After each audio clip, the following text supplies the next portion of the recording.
ಆತ್ಮೀಯ ಕೇಳುಗರಿಗೆ ನಮಸ್ಕಾರ. ಅದೊಂದು ಮಾವಿನ ತೋಟ. ಅಲ್ಲಿ 10 ಮಾವಿನ ಮರಗಳಿತ್ತು. ಅವುಗಳಲ್ಲಿ ಒಂದು ದೊಡ್ಡ ಮಾವಿನ ಮರ ಇತ್ತು. ಎಷ್ಟೋ ಹಕ್ಕಿಗಳು ಆ ಮರದಲ್ಲಿ ಗೂಡುಗಳನ್ನು ಕಟ್ಟಿಕೊಂಡು ವಾಸ್ತಾ ಇತ್ತು. ಮರದ ಶಾಖೆಗಳ ಮೇಲೆ ಹಲವು ಅಳಿಲುಗಳು ಮನೆ ಮಾಡಿಕೊಂಡಿದ್ವು. ಅವೆಲ್ಲ ಒಳ್ಳೆಯ ಸ್ನೇಹಿತರಾಗಿ ಇರ್ತಿದ್ವು. ಎಲ್ಲರಿಗೂ ಆ ಮಾವಿನ ಮರದ ಮೇಲೆ ಅಪಾರವಾದ ಪ್ರೀತಿ ಇತ್ತು. ಒಂದಿನ ಆ ಮಾರ್ಗವಾಗಿ ಅಲ್ಲಿ ಒಬ್ಬ ಬೇಟೆಗಾರ ಬಂದ. ಅದೇ ಮಾವಿನ ಮರದ ಮೇಲೆ ಒಂದು ಸುಂದರವಾದ ಗಿಳಿ ಕುಳಿತುಕೊಂಡಿತ್ತು. ಆ ಗಿಳಿಯ ಮೇಲೆ ಅವನಿಗೆ ಆಸೆ ಆಯಿತು. ಅವನ ಬಳಿ ಬಿಲ್ಲು ಬಾಣಗಳಿದ್ದುದರಿಂದ ಒಂದು ವಿಷಪೂರಿತವಾದ ಬಾಣವನ್ನು ಗಿಳಿಯ ಮೇಲೆ ಪ್ರಯೋಗಿಸಿದ.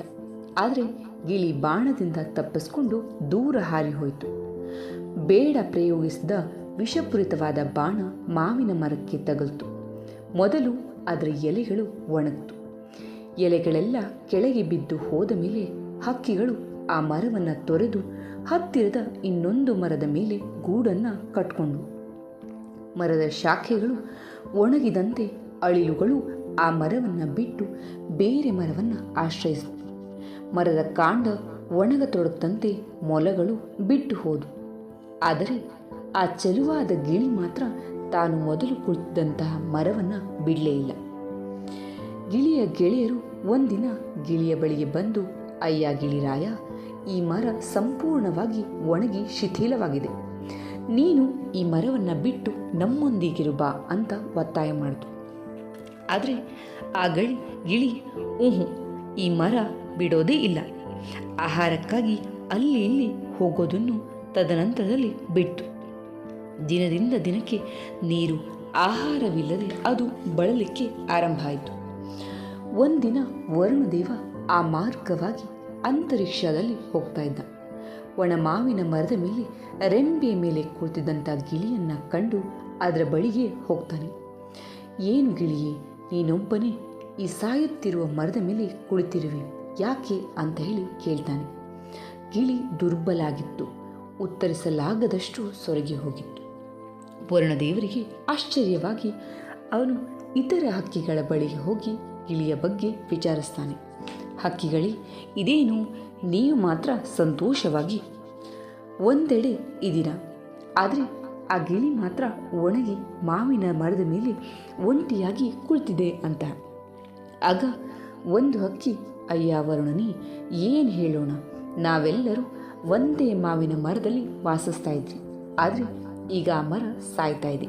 ಆ ಮರದ ಎಲೆಗಳೆಲ್ಲ ಉದುರಿ ನೆರಳಿಲ್ಲವಾದ ಬಳಿಕ ನಾವೆಲ್ಲ ಆ ಮರವನ್ನು ಬಿಟ್ಟು ಬಂದೆವು ಅಂತ ಹೇಳಿತು. ಇನ್ನು ಕೆಲವು ಹಕ್ಕಿಗಳು, ಸ್ವಾಮಿ, ಮರದಲ್ಲಿ ಹಣ್ಣುಗಳು ಬೀಳುವುದು ನಿಂತ ಮೇಲೆ ನಾವು ಬಂದೆವು ಅಂದವು. ಆದರೇನೀಗ ಆ ಗಿಳಿ ಮಾತ್ರ ಅದೇ ಮರದ ಮೇಲಿದೆಯಲ್ಲ ಅಂತ ವರುಣದೇವ ಮತ್ತೆ ಪ್ರಶ್ನಿಸ್ತಾನೆ. ಅದನ್ನೇನು ಹೇಳೋಣ, ನಾವೆಲ್ಲ ಹೋಗಿ ಈ ಮರ ಬಿಟ್ಟು ಬಾ ಅಂತ ಹೇಳಿದ್ವಿ. ಪ್ರತಿ ಸಲ ಹೋದಾಗಲೂ ಗಿಳಿ, ನಾನು ನನ್ನ ಹಳೆಯ ಗೆಳೆಯನನ್ನು ಬಿಟ್ಟು ಬರೋದಿಲ್ಲ ಅಂತ ಹೇಳ್ತಲೇ ಇತ್ತು. ನಾವು ಕೇಳೋದನ್ನು ಬಿಟ್ಟು ಸುಮ್ಮನಾದ್ವಿ.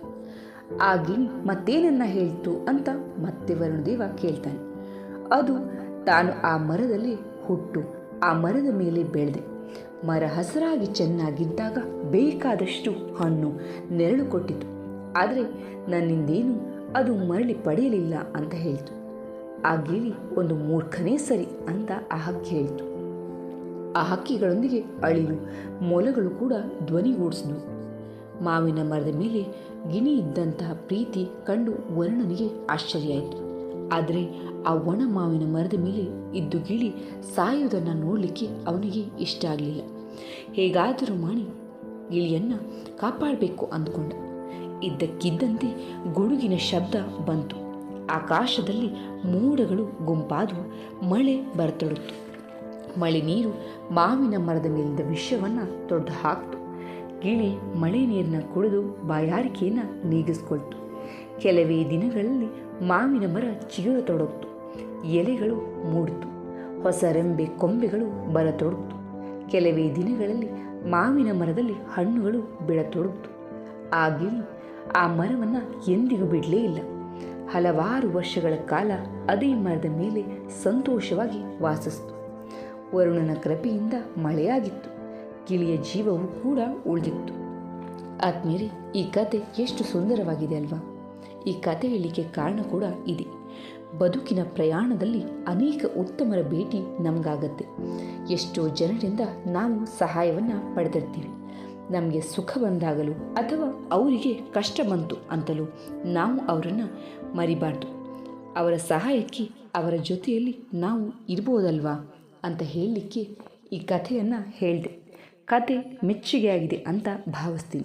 ಕೇಳಿದ್ದಕ್ಕೆ ಧನ್ಯವಾದ.